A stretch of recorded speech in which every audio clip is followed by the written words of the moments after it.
The mansion on Brooklyn Heights stood like a fortress against the storm. Behind its limestone facade and wrought iron gates, Vincent Russo sat in his private office on the third floor, watching the city lights blur through rain-streaked windows. At 42, he carried the weight of his position in every calculated movement, every measured word. His dark hair, threaded with premature gray at the temples, was slicked back in the old style. His suit, custom-tailored from Milan, fit perfectly across shoulders that had carried burdens most men couldn't imagine. The office itself reflected generations of power: dark mahogany furniture, leather-bound books that had belonged to his grandfather, oil paintings of Sicilian landscapes that reminded him where his family came from. But the modern touches betrayed the reality. Encrypted phones, a state-of-the-art security system, monitors showing every angle of the property. The Castellano family is making moves in Red Hook, his consigliere Tony Marconi said from across the desk. Tony was 63, thin as a rail, with eyes that had seen too much and forgot nothing. He'd served Vincent's father, and now served the son with the same quiet efficiency. They're being subtle about it, but our people are reporting increased activity. They want your shipping routes. Vincent didn't respond immediately. He'd learned long ago that silence was often more powerful than words. He picked up the crystal tumbler of whiskey, single malt, aged 20 years, and took a small sip. The amber liquid burned pleasantly, a reminder that some things were worth the wait. "How many of our operations have been compromised?" Vincent finally asked, his voice low and controlled. He spoke like a man who'd attended business schools and boardrooms, not back alleys. Education had been his father's gift to him. Harvard Business School before he was brought into the family business. The legitimate degree made the illegitimate empire run smoother. 3 warehouses, 2 distribution points. They're probing, testing our response time. Tony slid a folder across the desk. But that's not what concerns me most. Vincent opened the folder. Inside were surveillance photos, financial reports, and a background check on someone he'd never heard of. "Emma Clark," he read aloud. "Who is she?" "Marco's new English teacher at St. Catherine's Academy." Vincent's jaw tightened at the mention of his son. Marco was 8 years old, bright, sensitive, still grieving the loss of his mother 2 years ago. Sophia had died of cancer, an enemy Vincent couldn't threaten or buy off. Her death had changed him, hardened something that was already turning to stone. "She started 3 weeks ago," Tony continued, 29 years old. "Graduated from Columbia with a degree in English literature. No criminal record, no family connections to any of the families. On paper, she's nobody. Nobody is ever nobody," Vincent said quietly, studying the photograph. Emma Clark had light brown hair, pulled back in a simple ponytail. Her face was open, kind, the kind of face that smiled easily. She wore a simple cardigan and jeans in the photo, taken outside the school. Everything about her screamed ordinary, harmless, forgettable, which was exactly what made her dangerous. "Why are you showing me this?" Vincent asked, though he already knew. "Because Marco talks about her constantly, because she stays late helping students, because she lives in a modest apartment in Queens and drives a 10-year-old Honda, because her social media is minimal, a few photos, basic information, nothing deep." Tony leaned forward. "Vincent, the FBI has been using civilian covers for years. Teachers, nurses, accountants, people who can get close to families, build trust, gather information." Vincent set down his glass with deliberate care. "You think she's federal? I think she's too perfect, too clean, too interested in your son." Tony's voice dropped. 3 weeks ago, we lost 2 shipments to police raids. Arrests were made with precision. They knew exactly where to be and when. Someone's feeding them information. And now there's a new teacher who appeared out of nowhere befriending your boy. The rain intensified outside, hammering against the windows like accusations. Vincent stood and walked to the glass, hands clasped behind his back. Below, the streets of Brooklyn stretched out, his territory, his responsibility, his prison.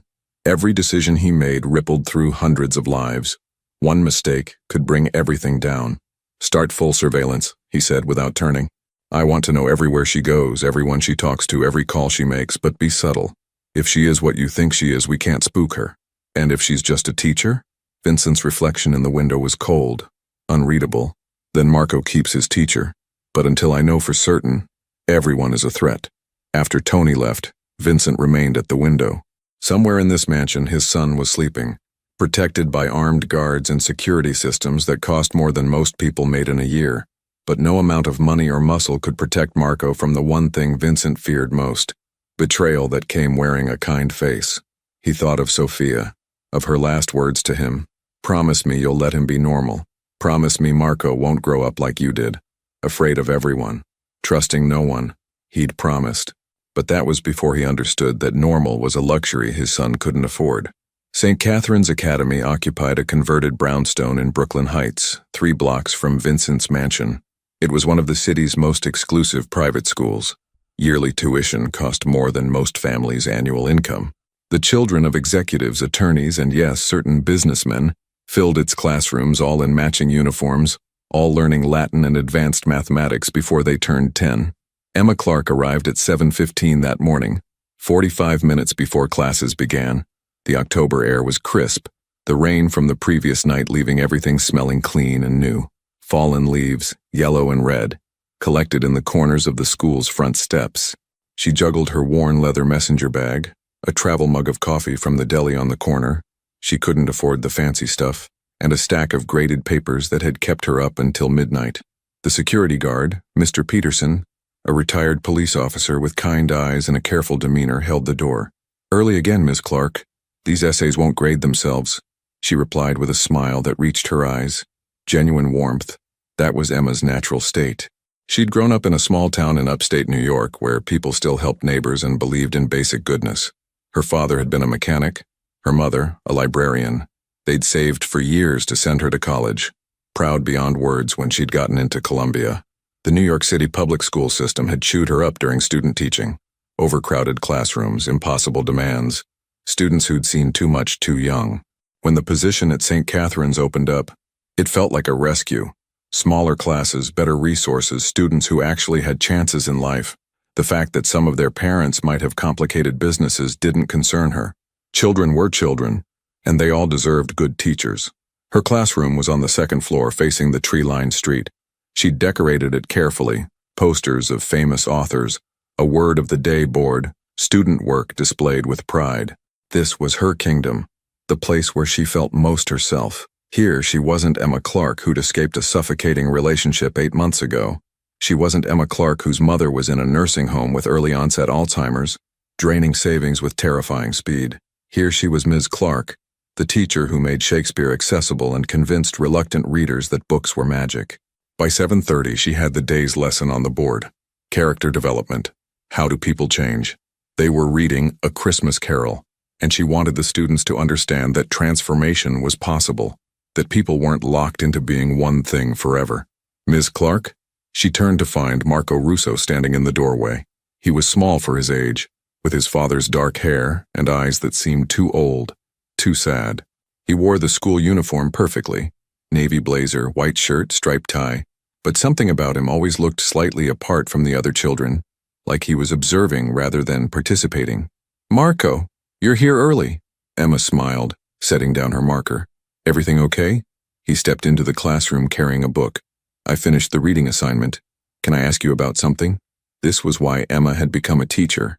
This moment, when a child's curiosity overcame their shyness, when learning became personal rather than obligatory. "Of course. Come sit." They sat at one of the small tables, and Marco opened his copy of A Christmas Carol. His copy was annotated heavily. He'd underlined passages, written questions in the margins. It was the work of a thoughtful, engaged reader. "Scrooge says he doesn't believe in Christmas, but he keeps his office open on Christmas Eve," Marco said, his finger tracing a line. "Why does he do that? If he really didn't care, wouldn't he just close early?" Emma leaned forward, delighted by the question. This was higher-level thinking, understanding that actions revealed more than words. "That's a really insightful observation, Marco. What do you think?" "I think—" Marco hesitated, choosing his words carefully. He did that a lot, she'd noticed. Measured every word like it might be used against him. "I think maybe he's lying to himself. Like, he says he doesn't care, but part of him wants to prove something, or maybe he's punishing himself." "Why would he punish himself?" Marco looked down at the book. "Because it's easier to be mean than to be sad. If you're angry at everything, you don't have to feel the sad parts." Emma's heart constricted. This child understood grief in a way 8-year-olds shouldn't have to. She knew his mother had died. It was in his file, marked with clinical efficiency. But files didn't capture the weight of loss the way it shaped how you saw the world. That's a very mature way to think about it, she said gently. And you're right. Sometimes people build walls to protect themselves, but those walls also keep out the good things. That's what the story is about. Scrooge learning to tear down his walls. Can people really change? Marco asked, looking up at her. I mean, really change, not just pretend? Emma held his gaze. I believe they can. But it takes courage, and usually it takes someone else showing them that change is possible, like the ghosts do for Scrooge. Marco nodded slowly, processing. Then he surprised her by asking, Do you like teaching here, Miss Clark? I love it. Why do you ask? Some of the other teachers seem scared, like they're being really careful about everything. But you're different. You seem happy. Emma laughed softly. I am happy. I get to talk about books with smart kids like you every day. That's pretty much my dream job. Even though we're rich kids, there was something testing in the question, like he was used to people treating him differently because of his family's money. You're not rich kids to me. You're just kids. Every single one of you has something interesting to say, something worth listening to. Money doesn't change that. Marco smiled. A real smile, rare and fleeting. My dad says everybody wants something, that nobody does anything just because it's nice. Emma felt a chill that had nothing to do with the morning air. What do you think? I think, Marco closed his book carefully. I think you're nice because you actually are nice, not because you want something. That's very kind of you to say. Other students began arriving, their voices echoing in the hallway. Marco stood, gathering his things. Thanks for explaining about Scrooge, Ms. Clark.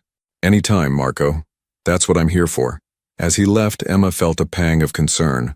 Marco was too guarded, too careful, too aware that the world might not be safe. She wanted to help him, to show him that not every adult would let him down. But she was just his teacher, with limited power and no understanding of what his life was really like. If she'd known that at that exact moment, 3 men in a black SUV parked 2 blocks away were photographing her through the classroom window, documenting her interaction with Marco Russo, she might have understood that her good intentions had already marked her as a threat. Vincent's office at his legitimate business, a high-rise in Lower Manhattan, had floor-to-ceiling windows overlooking the Hudson River. Russo Import-Export occupied 3 floors of the building, a successful international shipping company that handled everything from Italian marble to premium wines. On paper, it was completely legal. In reality, it was the perfect front for moving things that customs agents were better off not examining too closely. Tony entered without knocking, as was his privilege, carrying a tablet. Surveillance report from this morning. Vincent didn't look up from the shipping manifests he was reviewing. Even his legal business required constant attention. And she arrived early, stayed in her classroom. Marco showed up before other students, talked to her about the book they're reading for about 15 minutes. Now Vincent looked up. What did they talk about? Tony consulted the tablet. Our audio wasn't clear, too much background noise, but the operative watching through the window said it looked like a normal student-teacher conversation. She was animated, smiling.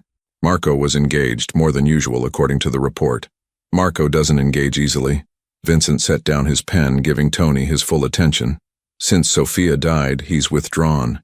His previous teachers complained he never participated, never asked questions. This one's different. She seems to draw him out, which could mean she's good at her job, Vincent said slowly, or she's good at manipulation. Tony pulled up photos on the tablet and turned it toward Vincent. The images showed Emma and Marco at the small table, heads bent over a book. Her body language was open, non-threatening. Marco's posture was relaxed, something Vincent rarely saw in his son anymore. Look at this one, Tony said, swiping to another photo. She's laughing at something he said. Genuine reaction, not forced. Either she's a natural teacher or she's an excellent actress. Vincent studied the photos with an intensity that had served him well in business and less legal matters. Emma Clark's face showed none of the calculation he expected from someone with an agenda. But that's what made undercover operatives effective. They believed their own cover story so completely that they became it. What about her personal life? Vincent asked. Tony swiped through more photos. Emma at a grocery store, Emma visiting a nursing home in Queens, Emma sitting alone in her apartment with books spread around her. Quiet, almost boring. She goes to work, visits her mother twice a week at the Meadowview facility, occasionally meets a friend for coffee. No dating activity that we can detect. No suspicious meetings. Everyone has secrets, Tony. Maybe, but if she does, she's very good at hiding them. Tony put away the tablet. The nursing home visits check out. Her mother's there, diagnosed with early onset Alzheimer's 18 months ago. Emma pays out of pocket. Insurance doesn't cover enough. She's drowning in medical debt, which is probably why she took this job. St. Catherine's pays better than public schools. Vincent absorbed this information, filing it away. Financial desperation could explain many things. The FBI had been known to offer immunity, debt relief, new identities in exchange for cooperation, plant a struggling teacher in a school, promise to solve all her problems if she just reports on one particular student and his family. What about her background? Before New York? Small town upstate, Millbrook. Father died 3 years ago, heart attack. Mother's illness started not long after. Emma was engaged to a guy named Derek Whitman, high school English teacher. They broke up 8 months ago around the time she applied for the position here. Why did they break up? Tony shrugged.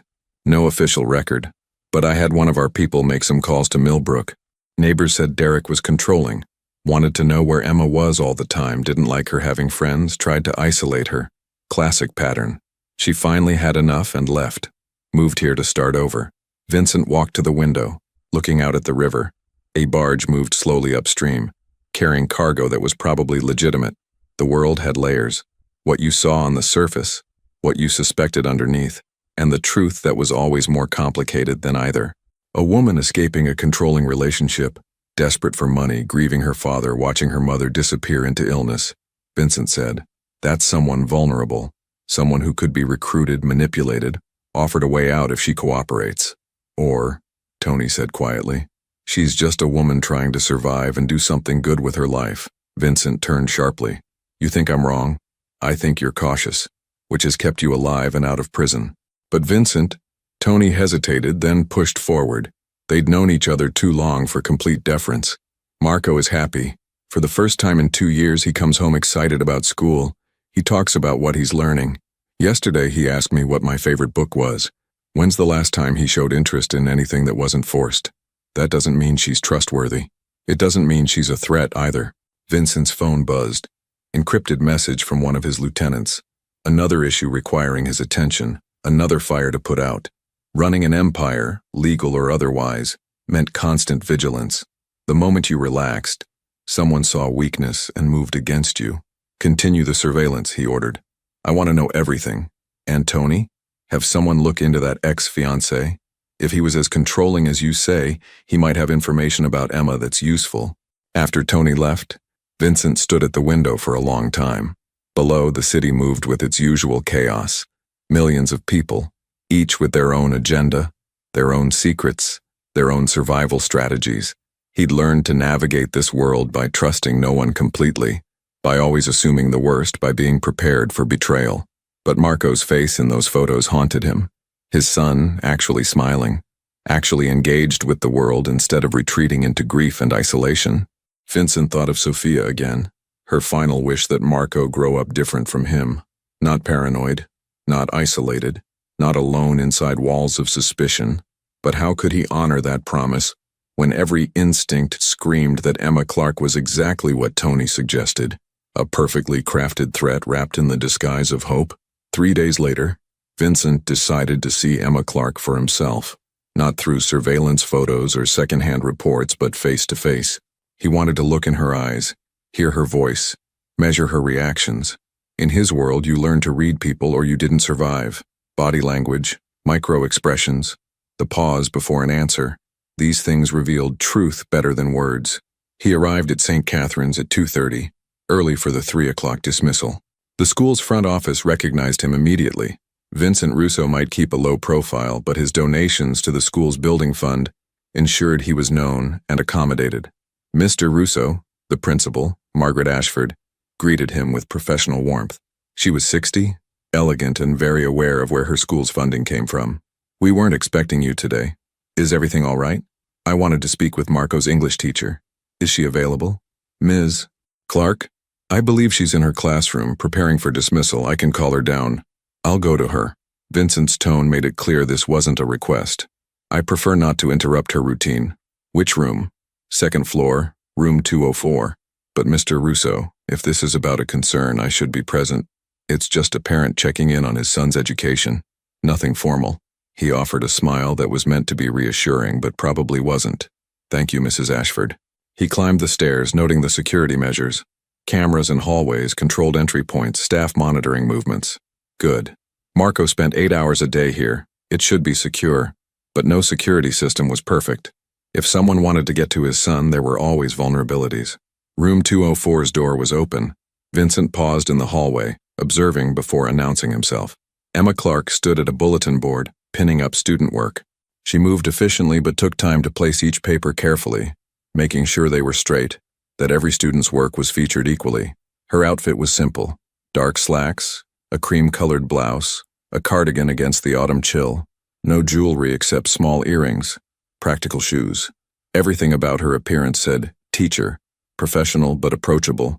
What struck him was her expression. She studied each paper before hanging it, sometimes smiling at something a student had written, sometimes pausing with a look of concern. She cared about these assignments, about the children who'd written them. That kind of genuine investment was hard to fake, or she was an exceptional actress. Vincent knocked lightly on the open door. Ms. Clark? She turned, surprise crossing her face. Oh, can I help you? I'm Vincent Russo, Marco's father.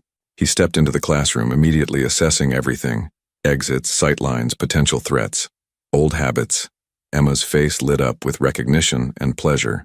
Mr. Russo, it's wonderful to finally meet you. Marco is such a bright student. I've been hoping to connect with you about his progress. She extended her hand. Vincent shook it. Firm grip, direct eye contact, no nervousness.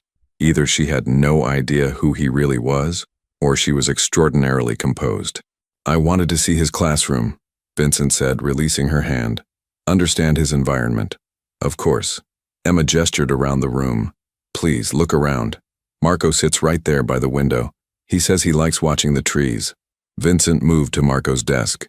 It was neat, organized, like father, like son.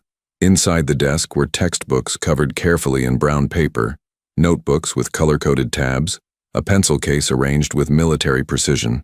Marco had inherited Vincent's need for order, for control. On the bulletin board above the desk was a paper with Marco's name. The assignment: write about someone who inspires you. Marco had written about his mother. Vincent's throat tightened as he read his son's words about Sophia, how she'd been kind, how she'd read to him every night, how she'd made him feel safe. He shared that with the class, Emma said softly, coming to stand beside Vincent. It was incredibly brave. Some of the other students have lost family members too, and Marco's openness helped them feel comfortable sharing their own stories. He talked about his mother in front of other children. Vincent was surprised. At home, Marco rarely mentioned Sophia. The grief was too raw, too private. With permission from the school counselor, and only students who wanted to share did. But yes, Marco spoke about her. He said she taught him that being kind was more important than being strong. Vincent turned to face Emma fully. And what do you think about that? She met his gaze without flinching. I think his mother sounds like she was a remarkable woman, and I think Marco is lucky to have had her, even though he lost her too soon. But you disagree with what she taught him? It wasn't a question. Emma tilted her head, considering. I think kindness and strength aren't opposites. I think the strongest people I've ever known were also the kindest. It takes real courage to be vulnerable, to care about others when the world can be harsh. The world is harsh, Ms. Clark, especially for children who've lost their mothers. People take advantage of vulnerability. Some people do, Emma agreed. But teaching Marco to be closed off, to trust no one, to see threats everywhere, that's not protection. That's just a different kind of loss. The directness surprised him. Most people, especially those who knew or suspected his position, were careful around him. They measured words, avoided confrontation, told him what they thought he wanted to hear. Emma Clark spoke like someone who believed in what she was saying. Consequences be damned. You've known my son for 3 weeks, Vincent said, his voice cooling. I've raised him for 8 years. I think I know what's best for him.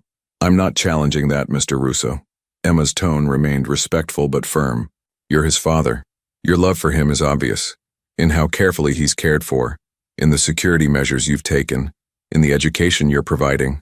I'm just his teacher, but in that role, I see a child who's brilliant, sensitive, and carrying grief that's too heavy for his age.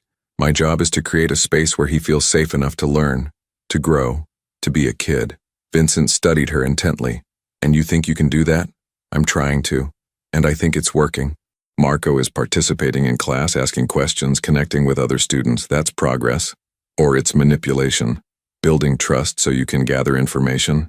Emma's forehead creased in confusion. I'm sorry, what? Vincent let the silence stretch, watching her reaction. Genuine confusion clouded her features. No flash of recognition, no defensive spike. Either she truly didn't understand what he was implying, or her training was exceptional. Some parents worry about who has access to their children, Vincent said carefully. Especially parents with complicated business interests. You understand? Understanding dawned on Emma's face, followed by something that looked like hurt. Mr. Russo, I'm a teacher. I don't have any interest in your business, complicated or otherwise. I care about Marco because he's my student and he deserves a teacher who sees him as a person, not as an extension of his family name or whatever his father does for a living. Everyone has agendas, Ms. Clark. Then mine is simple. Help Marco and every other student in my class love reading, think critically, and know they matter. That's it. That's the whole agenda. She crossed her arms, a defensive gesture that was very human. I'm sorry if that's hard to believe, but it's the truth. Vincent wanted to believe her.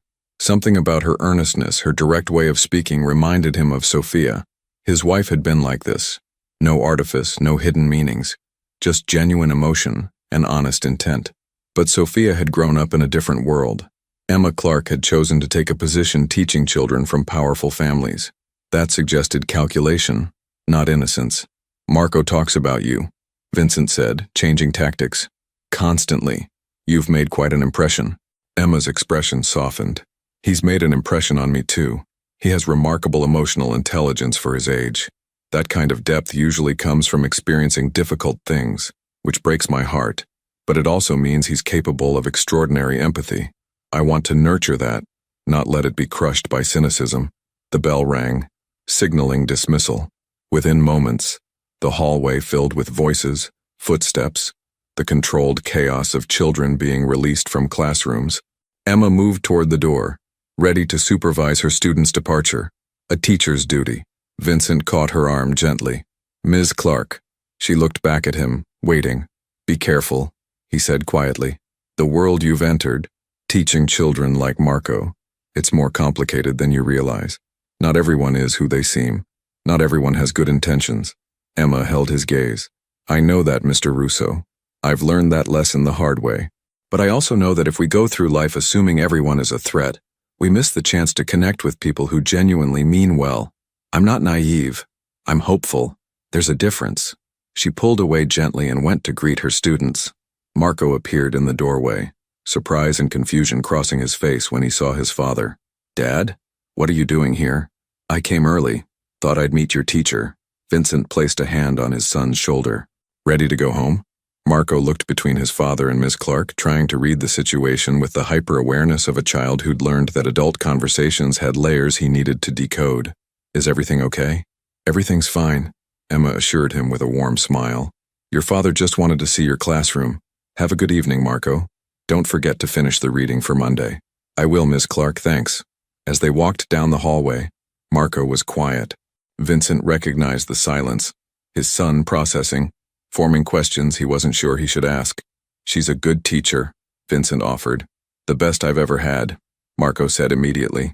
She makes books feel real, like the characters are actual people you could know. And she listens, really listens, not just pretend listening while thinking about other stuff. You like her? Yeah, a lot. Marco hesitated. Do you? Vincent thought about Emma Clark's direct gaze, her unwavering conviction, her refusal to be intimidated. He thought about surveillance photos and background checks, about FBI operations and planted assets. He thought about his promise to Sophia and his duty to protect his son. I'm still deciding, he said honestly. They reached the SUV where Vincent's driver waited. As they pulled away, Vincent looked back at the school. Through the window of room 204, he could see Emma Clark gathering papers, preparing for the next day.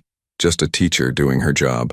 But his phone was already buzzing with messages from Tony, updates from surveillance, analysis of the conversation that had been recorded through the microphone Vincent wore. The machinery of suspicion was already in motion, dissecting every word Emma had said, looking for the lie hidden in her truth. Vincent silenced the phone and looked at his son. Marco stared out the window, lost in thought, more present and engaged than he'd been in years. This was the problem with hope. It made you vulnerable. It made you want to believe. And in Vincent's world, belief could get you killed. The week following Vincent's visit to St. Catherine's Academy unfolded with methodical precision. Tony Marconi coordinated the surveillance operation like a military campaign.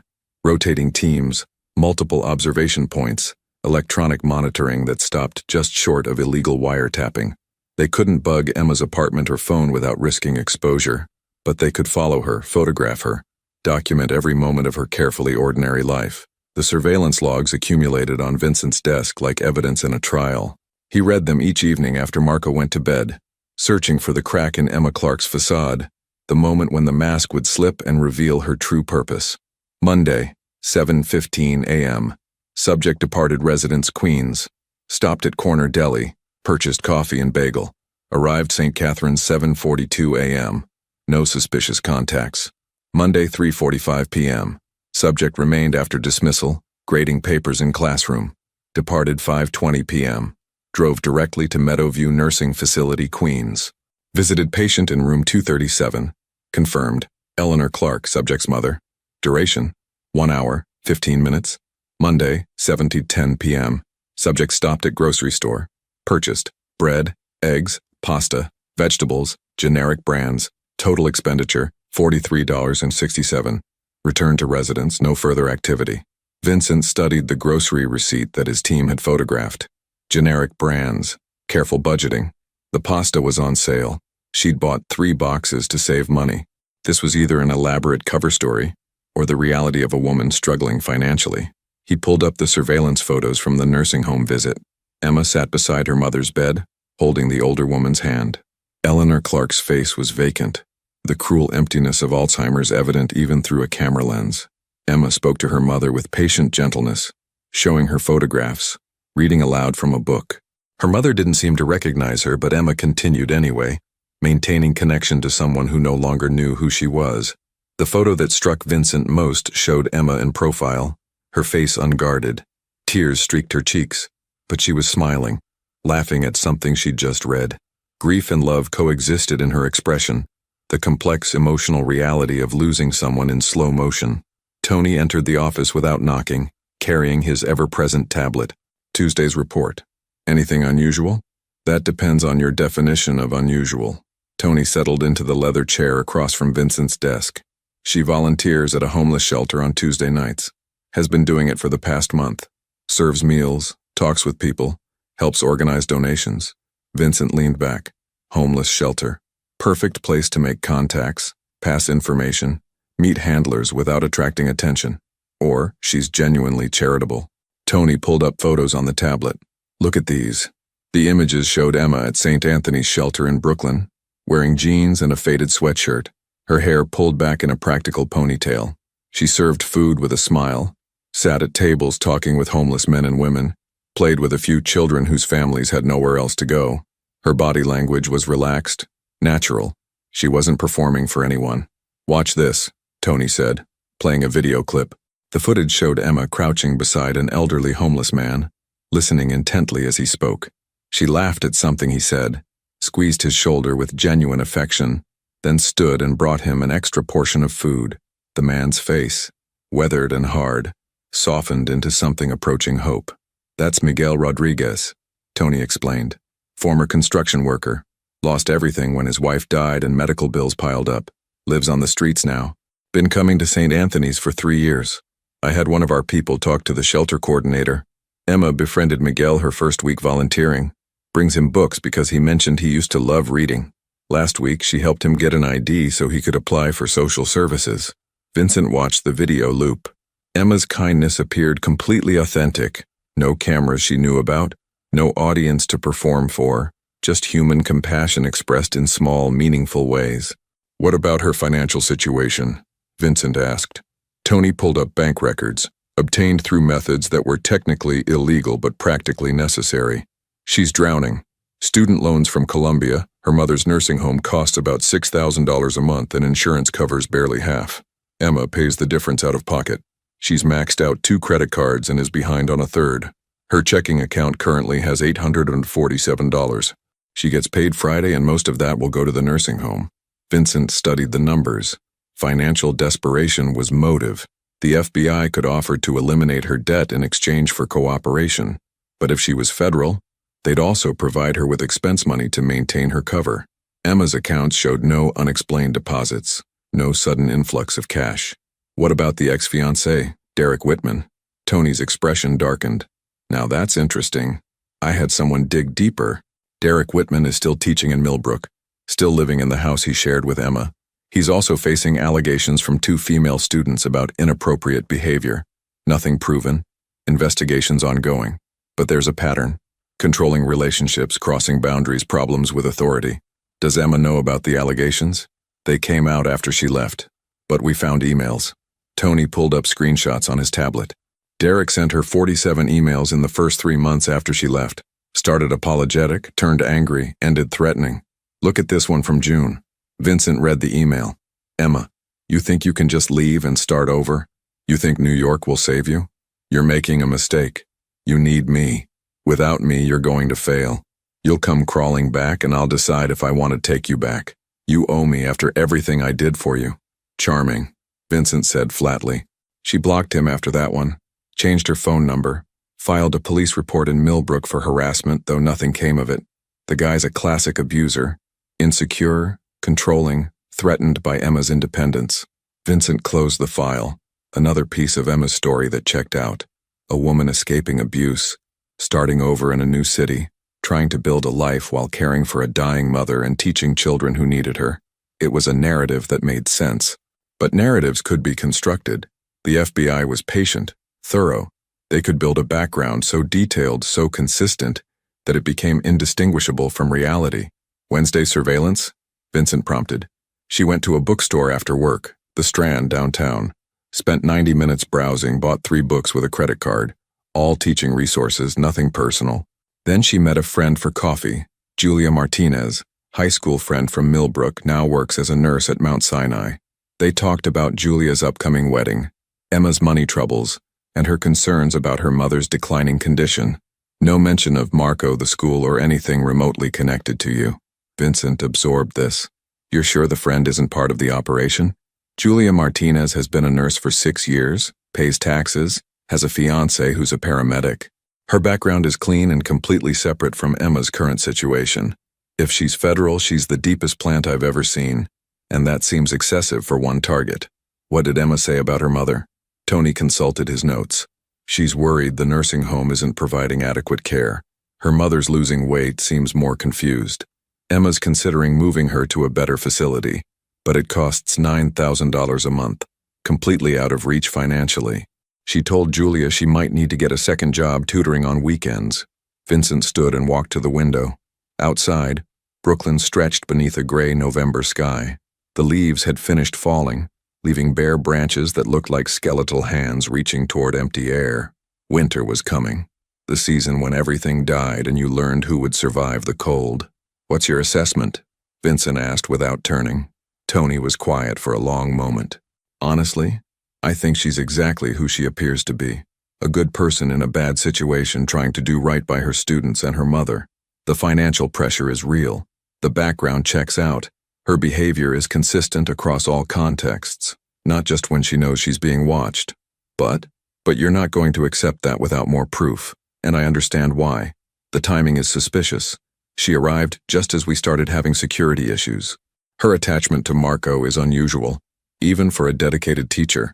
And we can't rule out the possibility that she's so well trained that she's maintained cover under intense surveillance. Vincent turned to face his consigliere. What would you do? If this was your decision? Tony met his gaze steadily. I'd keep watching, but I'd also consider the cost of being wrong. If she's a threat and we don't neutralize her, Marco's at risk. But if she's innocent and we destroy her, ruin her reputation, cost her the job she needs, we've become the monsters she doesn't believe we are. And Marco loses the first teacher who's actually helped him heal. There's no safe choice. There never is. That's why they pay you to make the hard calls. After Tony left, Vincent pulled up a specific photograph on his computer. It showed Emma and Marco together during lunch period at school. They sat at a table with 3 other students, all laughing at something. Marco's face was fully lit with joy, eyes bright, smile genuine, body language open. He looked like a normal 8-year-old boy, not the guarded, grief-haunted child who lived in Vincent's mansion. Emma had done that. In 3 weeks, she'd given Marco something Vincent couldn't: the feeling that the world might be safe, that people could be trusted, that happiness was still possible. Vincent's phone rang. Unknown number. He answered with his usual caution. Yes? Mr. Russo. The voice was electronically distorted, untraceable. You're watching the wrong person. The leak is inside your organization, not in a classroom. But by all means, keep wasting resources on a school teacher while your real enemies move against you. The line went dead. Vincent stared at the phone. The call was a move in a larger game. Someone wanted him distracted, chasing shadows instead of real threats. But who? And why now? He forwarded the recording to Tony with a single word: analyze. Then he returned to the surveillance photos, studying Emma Clark's face, searching for the lie he was certain must be there, because in his experience, people this good didn't exist. Everyone had an angle. Everyone wanted something. The only question was what Emma Clark wanted, and whether her price would be paid in his son's blood. The St. Catherine's Academy annual fundraising gala was scheduled for Friday evening at the Metropolitan Club in Manhattan. It was one of the school's signature events. Parents dressed in formal attire, silent auctions featuring luxury items, speeches about educational excellence and the importance of supporting youth development. Tickets cost $500 per person, and attendance was expected for families who wanted to demonstrate commitment to the school. Vincent had attended every year since Marco enrolled. It was good for appearances, allowed him to network with legitimate business owners, and showed Marco that his father valued his education. This year, he had an additional motive. The gala provided a perfect opportunity to test Emma Clark in a social setting, surrounded by the families whose children she taught. Emma had tried to decline the invitation. Teachers weren't required to attend, and the ticket price was more than her weekly grocery budget. But Mrs. Ashford, the principal, had personally requested her presence. It helps donors connect with the teachers who work with their children. Your attendance would mean a great deal, particularly to the Russo family. So Emma found herself standing in front of her closet the Friday evening before the gala, staring at her limited options with growing anxiety. She owned exactly one dress appropriate for such an event, a simple navy sheath she'd worn to her college graduation. It was 5 years old, slightly out of style, but clean and presentable. Her only jewelry was a pearl necklace that had belonged to her grandmother. "You'll look beautiful," her roommate Sarah assured her. Sarah was a public school teacher Emma had met through a Columbia alumni connection, and they shared a modest 2-bedroom apartment in Queens to make rent manageable. "It's not about the dress, it's about showing up and representing your students. I'm going to stand next to women wearing designer gowns and jewelry that costs more than my car," Emma said, feeling the familiar anxiety of not belonging. "I don't fit in with these people, Sarah." "Good. The world needs more teachers who understand what real life looks like." Sarah zipped up Emma's dress. "You're there for Marco and your other students. Remember that." The Metropolitan Club was everything Emma expected. Soaring ceilings, crystal chandeliers, marble floors that echoed with the sound of expensive heels. Women glittered in gowns that cost thousands of dollars. Men wore tuxedos that fit like they'd been born in them. Waiters circulated with champagne and hors d'oeuvres that probably cost more per bite than Emma's entire dinner budget. Emma accepted a glass of sparkling water. She couldn't afford to lose control of her words or actions, and found a relatively quiet corner where she could observe without being too conspicuous. She recognized several parents, offered polite greetings, made small talk about their children's progress. "Ms. Clark." She turned to find Vincent Russo approaching. He wore a perfectly tailored tuxedo, looking every inch the successful businessman. His dark hair was styled back, emphasizing sharp cheekbones and eyes that seemed to catalog everything they saw. He moved through the crowd with the confidence of someone who owned whatever space he occupied. Beside him was Marco, dressed in a small tuxedo that matched his father's. The boy looked uncomfortable in the formal attire, tugging at his collar. "Mr. Russo." "Marco." Emma smiled warmly at the boy. "Don't you look handsome?" Marco's face brightened. "Ms. Clark, I didn't know you'd be here." Dad said teachers didn't usually come to these things. Mrs. Ashford asked me to attend. I'm glad she did. Now I get to see all of you outside of school. Emma noticed several of her other students scattered throughout the room, all dressed formally, all looking various degrees of thrilled or uncomfortable with the situation. Can I show Ms. Clark the auction items? Marco asked his father. There's a first edition book collection she'd probably like. Vincent studied Emma with an expression she couldn't quite read.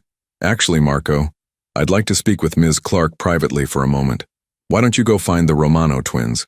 I saw them by the dessert table. Marco hesitated, looking between them, then nodded and disappeared into the crowd with the instinct of a child who'd learned to recognize when adults needed to talk without him present. Would you like to step outside? Vincent gestured toward a balcony overlooking Fifth Avenue. It's quieter. Emma followed, though unease prickled along her spine. Something about Vincent's intensity tonight felt different, more focused, more deliberate. The November air was cold, biting through her thin dress. Vincent immediately removed his jacket and offered it to her. Here, I'm fine. You're shivering. Take it. Emma accepted the jacket, wrapping it around her shoulders. It smelled like expensive cologne and something else, leather maybe, and a hint of smoke. The warmth was immediate and surprisingly comforting. I wanted to thank you, Vincent said, leaning against the balcony railing. Marco's grades have improved significantly since you became his teacher. More than that, he's engaged with school in a way he hasn't been since his mother died. Marco is exceptionally bright. I'm just giving him the space to show what he's capable of. It's more than that. Vincent's gaze was penetrating. You've connected with him. That's rare. Most people don't know how to talk to Marco. He's too serious, too guarded. But you seem to understand him. Emma chose her words carefully. Marco has experienced profound loss. That changes how you see the world. I try to meet him where he is, not where I think he should be. Where he is grieving, isolated, suspicious of new people. Vincent paused. Traits he inherited from me, I'm afraid. Children aren't just copies of their parents. They're their own people. But they learn from what they see. Marco sees me trusting no one completely. He sees me treating every kindness as potential manipulation. He's learning that the world is dangerous, that people always have ulterior motives. Emma met his gaze directly. Is that what you believe? That everyone has ulterior motives? In my experience, yes. That must be exhausting. And lonely. Vincent's expression flickered. Surprise, perhaps, that she'd named it so plainly. It's kept me alive. And kept Marco safe. Safe from what, Mr. Russo? Emma asked gently. I know you have concerns about me. You've made that clear. You think I'm here for some reason other than teaching your son. So I'm asking directly. What do you think I want? The directness seemed to catch him off guard. Most people in his life operated through layers of implication and careful ambiguity. Emma's straightforward approach disrupted his usual patterns. I think, Vincent said slowly, that you appeared at a convenient time. That your attachment to Marco is unusually strong for a teacher who's known him only a few weeks. That your background, while superficially checking out, could be constructed. And that if someone wanted to get close to my family, a sympathetic teacher would be an excellent cover. Emma absorbed this without flinching. You think I'm working for someone? Police? FBI? Among other possibilities. And you're telling me this because I want to see how you react. Whether you panic, whether you deny too strongly, whether you make mistakes that reveal the truth. Emma was quiet for a long moment, processing. Then she handed back his jacket. Mr. Russo, I understand that you live in a world I probably can't fully comprehend. Whatever your business involves, it's clearly dangerous enough that you view everyone as a potential threat. I can't change that perspective because I don't have the experiences that formed it. She moved toward the door back inside, then paused. But I can tell you this, and you can believe it or not. I'm a teacher. I graduated with $80,000 in student loans to do a job that pays $52,000 a year, because I genuinely believe education matters. I took this position because I needed better pay to help care for my mother, who has Alzheimer's, and doesn't remember my name most days. I stay late grading papers because I want my students to know their work matters. I volunteer at a homeless shelter because my father taught me that we're obligated to help people who have less than we do. She looked at him with eyes that held no guile, only weary honesty. I like Marco because he's a kind, thoughtful child who deserves a teacher who sees his potential instead of his grief. If that makes me suspicious in your world, I'm sorry, but I won't apologize for caring about your son.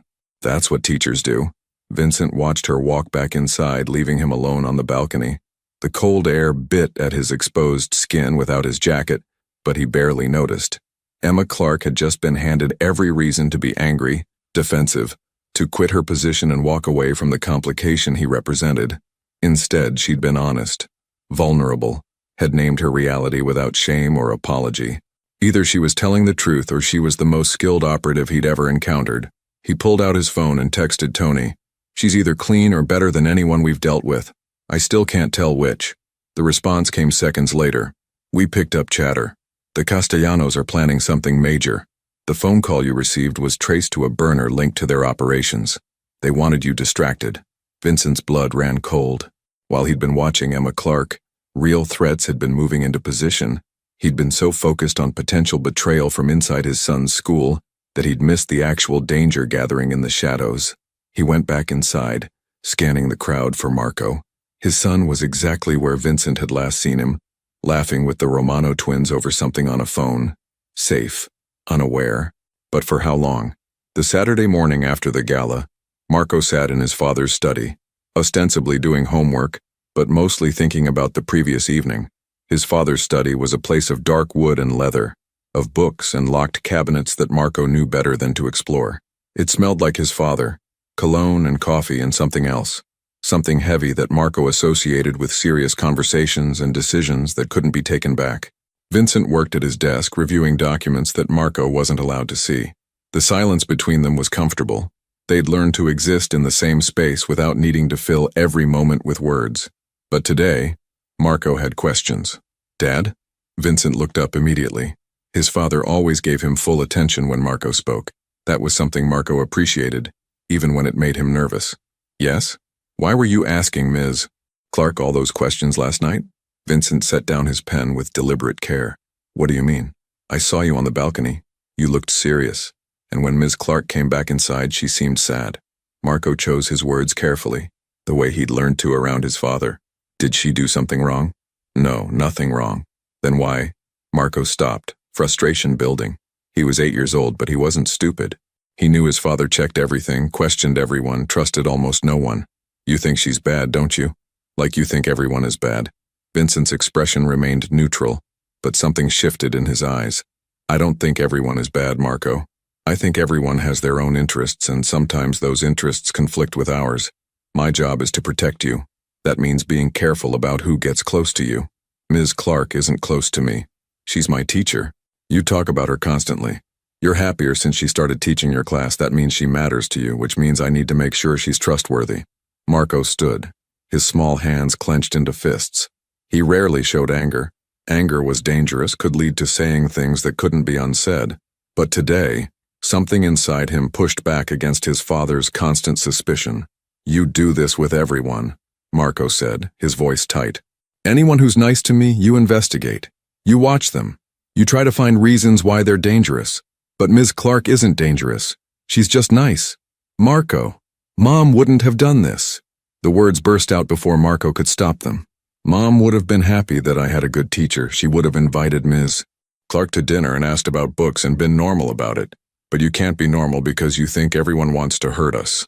The silence that followed was heavy, loaded with grief that neither of them knew how to process.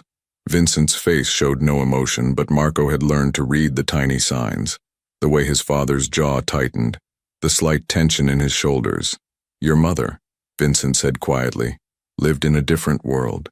She believed in people's goodness because she was good, but that same trust made her vulnerable. And when she got sick, all that goodness couldn't save her. So you think being mean saves people?" Marco felt tears burning his eyes but refused to let them fall. "Ms. Clark says in the book we're reading that Scrooge pushes everyone away because he's scared. That's you, Dad. You're scared, so you make everyone go away before they can leave." Vincent stood and crossed to where Marco stood, then did something he rarely did. He knelt so they were eye to eye. His father's hands, strong and scarred in ways Marco didn't understand, rested gently on Marco's shoulders. "You're right," Vincent said. "I am scared. Every day I'm terrified that something will happen to you, that I won't be able to protect you, that I'll fail you the way I feel like I failed your mother by not being able to stop her cancer. So yes, I push people away. I question everyone. I assume the worst because the worst has happened and I can't let it happen again. Marco's resolve wavered. His father rarely admitted fear, rarely showed this kind of vulnerability. But Ms. Clark isn't cancer, Dad. She's just a teacher. I know. Vincent's voice was barely above a whisper. But when you care about someone, you give them power to hurt you. I'm not sure I can do that anymore. What about me? Do you care about me? More than anything in the world? Then you're already doing it. I could hurt you. Marco reached up and touched his father's face the way he used to when he was smaller. Mom used to say that love means being brave enough to risk getting hurt. You were brave enough to love her, even though losing her hurt so much. Can't you be brave enough to trust Miss Clark might be good? Vincent pulled Marco into a hug. Tight, almost desperate. Marco felt his father's heart beating against his chest faster than normal, betraying emotions that Vincent's face wouldn't show. When did you get so wise? Vincent murmured against Marco's hair. Ms. Clark says I'm an old soul. She says people who've been sad understand things that happy people don't. She's right about that. They separated, and Vincent wiped at Marco's eyes where a few tears had escaped. Then, in a gesture that surprised them both, Marco wiped at his father's eyes too, where moisture had gathered. I'm going to keep checking on Ms. Clark, Vincent said. Not because I want to find something wrong, but because protecting you is my job. But Marco, I'll try to see what you see. Someone who genuinely cares, that's the best I can offer right now. That's good enough, Marco said. Later that afternoon, after Marco had gone to his room, Vincent sat in his study looking at a photo on his desk. It showed him, Sophia, and infant Marco, a family complete and happy, before cancer and death and suspicion had carved pieces out of all of them. Sophia would have liked Emma Clark, would have invited her to dinner, talked to her about books, seen past the financial struggles to the genuine person underneath. Sophia had possessed a gift Vincent lacked, the ability to trust until given reason not to, rather than suspecting until proven wrong. Marco was right. Vincent lived in fear, and that fear colored everything. It kept them alive, but it also kept them alone. His phone buzzed. Tony. Castellano family meeting observed. 3 days until something big. We don't know what yet. Vincent responded. Triple security on all locations. Marco stays home from school Monday. Then he pulled up Emma Clark's file on his computer and did something he hadn't done before. He actually read it. Not as an investigator looking for inconsistencies, but as a person trying to understand another person. Teacher certification from Columbia. Student loans that would take 20 years to repay.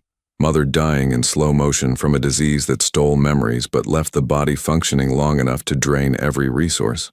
A father who'd worked his hands to bone and died before seeing his daughter become what he'd sacrificed for her to be. An ex-fiancé who'd tried to cage her spirit and punish her for wanting freedom. Emma Clark's life was marked by loss and struggle, yet she showed up every day with genuine kindness. That wasn't the profile of someone working an angle. That was the profile of someone who'd chosen to believe in goodness, despite every reason not to. Vincent didn't know if he could trust her, but Marco did, with the uncomplicated faith of a child who desperately needed something good to believe in. Maybe that would have to be enough. The emergency meeting took place Sunday night in Vincent's private office. Tony arrived first, followed by 3 of Vincent's most trusted lieutenants, men who'd served his father and now served him. Their faces were grim, and Vincent knew before anyone spoke that the situation had deteriorated. 3 of our people were arrested Friday night, Tony began without preamble. Federal charges, racketeering, money laundering, conspiracy. The arrests were surgical. They knew exactly who to target, where to find them, what evidence to seize. Vincent's hands gripped the armrests of his chair. How? Someone's feeding information to the FBI. Someone close. Tony pulled up documents on his tablet. Look at what they seized. Ledgers we kept hidden, shipment schedules that only Inner Circle knew, communications we thought were secure. This isn't lucky detective work. This is someone giving them our operations manual. Who? Vincent's voice was dangerously quiet. That's the problem. We don't know. Could be anyone in the organization. Could be multiple people. The FBI's been patient, building a case for months. These arrests are just the opening move. One of the lieutenants, Frank DiNapoli, spoke up. What about the teacher? Timing suspicious. She shows up, arrests start happening. Vincent had anticipated this. She's been fully investigated, background checks out. Her life is an open book, struggling financially, taking care of her sick mother. No suspicious contacts or behaviors. Or she's well trained, Frank persisted. FBI plants deep covers all the time. What better way to get close than through your kid? Marco's 8 years old, Vincent said sharply. What's he going to tell his teacher? Where the shipments come from? He doesn't know anything about the business because I've kept him completely separate. But you're not separate from Marco, Tony said quietly. Emma Clark gets close to Marco. She gets information about your routine, your security, your movements. She doesn't need Marco to know about the business. She needs access to observe you. Vincent stood and walked to the window. Below, Brooklyn slept under a November sky heavy with clouds. Somewhere out there, federal agents were building cases against his organization. Somewhere out there, the Castellano family was planning an attack. And somewhere out there, Emma Clark was probably grading papers in her modest apartment, unaware that men with guns were debating whether she was a threat that needed to be eliminated. What about the Castellanos? Vincent asked, changing the subject. Tony's expression darkened further. That phone call you received, the one warning you that the leak was inside your organization? It came from them. They wanted you distracted, chasing shadows while they made their move. What move? We're not sure yet, but there's been increased activity. Weapons purchases, meetings with their allies, movement of personnel into Brooklyn. Whatever they're planning, it's big and it's soon. Vincent turned back to face his men. Triple security on all family residences. Marco doesn't leave the house except for school, and only with armed escorts. No one new gets close. Not staff, not vendors, no one. What about the teacher? Frank asked. The question hung in the air. Everyone in the room knew what Frank was really asking. Should Emma Clark be handled? In their world, handled had specific, permanent implications. No, Vincent said firmly. She's not touched unless I give explicit orders. Right now, she's Marco's teacher and nothing more. We keep surveillance, document everything, but no direct action. Vincent, Frank leaned forward. If she's federal and you wait too long. I said no. Vincent's tone left no room for argument. My son has had enough loss. If Emma Clark is eventually proven to be a threat, we'll deal with it then. But I won't take away one of the few good things in Marco's life based on suspicion alone. After the men left, Tony remained. He and Vincent had known each other too long for formality, too long for anything but brutal honesty. You're compromised, Tony said quietly. Excuse me? Emma Clark. You're compromised when it comes to her. Marco's attachment is clouding your judgment. Vincent's jaw tightened. My judgment has kept this organization running for 10 years. And your emotions got Sophia killed. The words hit like a physical blow. Vincent's hand moved to his hip where he kept a weapon, instinct overriding reason for a split second. But Tony didn't flinch. He'd earned the right to speak hard truths. Explain that, Vincent said, his voice deadly calm. Sophia got cancer. You spent millions trying to cure it. Experimental treatments, specialists from around the world, facilities that cost more than most people's houses. You were so focused on saving her that you missed moves against the business. We lost territory, lost revenue, nearly lost everything because you were distracted by love. She was my wife, and I loved her too. She was good to all of us, treated us like family. But Vincent, that same pattern is happening now. Marco loves his teacher. You feel guilty about Marco being unhappy, so you're giving Emma Clark benefits of doubts you'd never extend to anyone else. And while you're wrestling with this, real threats are moving. The FBI is building cases. The Castellanos are planning an attack. You can't afford to be distracted by wondering if a school teacher might be a good person. Vincent turned away, unable to meet Tony's gaze. Because Tony was right. Emma Clark had gotten under his skin, not because he wanted her, not because he cared about her, but because Marco did. And Marco's happiness had become Vincent's vulnerability. What do you recommend? Vincent asked. Fire her. Don't make it dramatic. Just have the school reassign Marco to a different class. Tell him you need him to have a more experienced teacher, or some other excuse an 8-year-old might believe. Break the attachment before it becomes a liability we can't afford. And if she's innocent, if she's exactly who she appears to be, then she finds another teaching job and continues her life. She loses nothing except one student. We lose a potential threat vector. Vincent thought of Marco's face that morning. His son's accusation that Vincent pushed everyone away out of fear. He thought of Sophia's final wish that Marco grow up different, better, less isolated than Vincent had been. But he also thought of 3 arrested men, of federal cases built in shadows, of the Castellanos moving weapons into Brooklyn while Vincent debated whether to trust a woman whose only crime might be genuine kindness. Give me until Friday, Vincent said finally. 5 more days. If we haven't identified the real leak by then, if the Castellanos make their move, if anything happens that suggests Emma is involved, we remove her from the situation. But I need to be absolutely certain before I take something away from Marco that he clearly needs. Tony nodded slowly. 5 days. But Vincent, if you're wrong about her, if she's part of this and Marco gets hurt because you hesitated, then it's on me. I know. After Tony left, Vincent sat alone in his office as night deepened into early morning. On his desk were 2 files. One contained everything his organization knew about Emma Clark: surveillance photos, financial records, background checks, detailed logs of her completely ordinary life. The other file contained the list of people arrested by the FBI, the evidence seized, the network of betrayal that was slowly strangling his empire. Vincent opened Emma's file and looked at a photo taken 3 days ago. She stood outside St. Anthony's homeless shelter, wearing old clothes and a genuine smile, talking to Miguel Rodriguez like he was a person who mattered instead of a problem to be managed. In Vincent's world, people who acted without calculating advantage were either saints or fools, and saints didn't exist, which meant Emma Clark was either a fool or the most dangerous person Vincent had ever encountered. Someone who could weaponize goodness itself, make you want to believe in her, make you drop your guard because surely no one could fake that kind of authentic compassion. 5 days to figure out which. 5 days before the world exploded and everyone's true nature would be revealed. 5 days before Vincent Russo learned whether his instincts had saved his son or his emotions had doomed them both. The afternoon sun filtered through Emma's classroom as she organized papers. Heavy footsteps made her turn. Mr. Russo, is everything all right? Vincent closed the door, his expression cold. Who sent you? Emma's confusion was genuine. I don't understand. My organization has leaks. You appeared exactly when problems started. Too convenient. His voice was steel. Who are you working for? I'm just a teacher. Emma's hands trembled. I care about Marco, nothing more. Everyone has agendas. Then mine is helping your son heal from losing his mother. That's all. The St. Catherine's Spring Festival was in full swing. Children's laughter, colorful decorations, parents everywhere. Marco performed in the school play while Emma watched. Still shaken from Vincent's accusation, she approached Vincent with documents proving her background. Mr. Russo, please. The explosion erupted from the parking lot. Deafening, violent.